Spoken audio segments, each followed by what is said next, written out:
The Ford Thunderbird was an automobile that was manufactured by Ford in the United States. Over 11 model generations from 1955 through 2005, the Thunderbird created a market niche that eventually became known as the personal luxury car. The Thunderbird entered production for the 1955 model year as a sporty two-seat convertible. Unlike the Chevrolet Corvette, it was not marketed as a sports car. Ford positioned the Thunderbird as an upscale model and is credited in developing a new market segment, the personal luxury car. In 1958, the Thunderbird gained a second row of seats.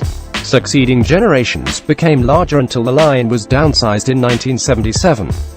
Again in 1980, and once again in 1983. Sales were good until the 1990s, when large two-door coupes became unpopular. Production ceased at the end of 1997. In 2002, production of the Thunderbird started again. A revived two-seat model was launched, which was available through the end of the 2005 model year. From its introduction in 1955 to its phase-out in 2005, Ford produced over 4.4 million Thunderbirds.